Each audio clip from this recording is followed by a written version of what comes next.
जी, कमरा खोला तो यहाँ पे गर्माहट रहती थी। वो मशीन है ना वो वाली, उसकी वजह से। तो बस इस वजह से इस कमरे में ठहरे थे और कोई इरादा नहीं था हमारा। मैम साहब साहब हाथ जोड़ रहे हैं, पहला और आखिरी गलती समझ के माफ़ कर दीजिए इसको। देखिए क्या है ना, बहुत ज़्यादा तबीयत खराब हो गया था इसका। हम फ़ोन करके बोले भी कि सीधा घर चले आओ, काहे लड़क रही हो वहाँ पर। बोलने लगी कि मैम साहब पूरे घर का जिम्मेदारी हमारे ऊपर छोड़ के गई हैं। तो हम बोले कि ताला वाला लगा के आ जाओ भाई, कौन ही ले जाएगा रात में कोई सामान। तो कहने लगी नहीं, सुनसान जगह है, यहाँ पे कोई एक का रहना बहुत ज़रूरी होता है। तो बस मजबूरन हमें यहाँ पर आना पड़ा। क्या है ना, अब माफ़ कर दीजिए, आज के बाद हम कभी इस घर में नहीं आएंगे।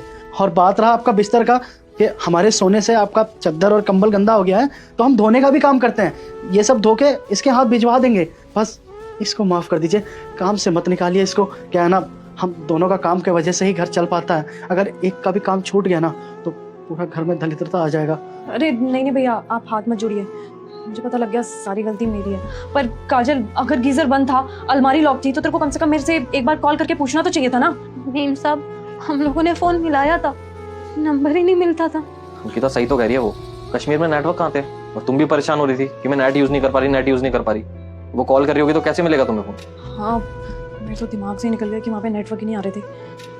काजल प्लीज़ मेरे को माफ़ कर दो। मैं तुम्हें यहाँ पे इसलिए छोड़ के गई थी ताकि तुम मेरे घर का ख्याल रख सको। और देखना, मेरी गलती की वजह से तुम्हारी तबीयत ख़राब होगी। मेरे ध्यान से ही निकल गया कि मैंने गीज़र और ये अलमारी वगैरह सब लॉक कर रखी है। प्लीज़ मेरे को माफ़ कर दो काजल। और तुम्हें यहाँ पे अकेला छोड़ दिया, ये भी नहीं सोचा कि तुम यहाँ पे अकेले रहोगी कैसे। और सफ़र की थकान की वजह से वो इतना रिएक्ट कर दिया। प्लीज़ मुझे माफ़ कर दो, इतना सब कुछ सुना दिया काजल। मैं माफ़ी मांगती हूँ, प्लीज़ मेरे को माफ़ कर दो। वो कहते हैं ना, कई बार आंखों का देखा और कानों का सुना सच नहीं होता। वही हो गया आज मेरे साथ। खैर छोड़ो, जो हुआ सो हुआ।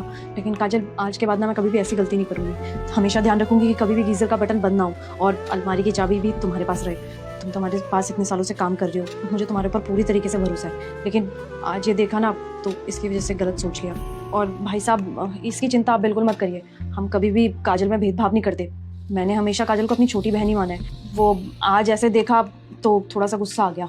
प्लीज़ माफ़ करना। और राहुल, मैं क्या कह रही थी, काजल की तबीयत बहुत ज़्यादा ख़राब है। सबसे पहले एक काम करते हैं, इसको हॉस्पिटल लेकर चलते हैं। हाँ आप लोग आओ, मैं गाड़ी निकाल दूँ। ठीक है चलो। और हाँ भाई साहब, इसको ना जब तक काम पे मत आने देना, जब तक इसकी तबीयत ठीक नहीं हो जाती। मुझे पता है ये जिद करेगी आपसे, बहुत ज़्यादा जिद्दी। रुक जा बेटा, मुझे देखकर इग्नोर मत करना। इस बार जो भी इस वीडियो को लाइक और सब्सक्राइब करेगा उसके घर में पैसों का बारिश कर दूंगा। यकीन ना हो तो करके देख ले। और जाते जाते बेटा कमेंट में जय श्री राम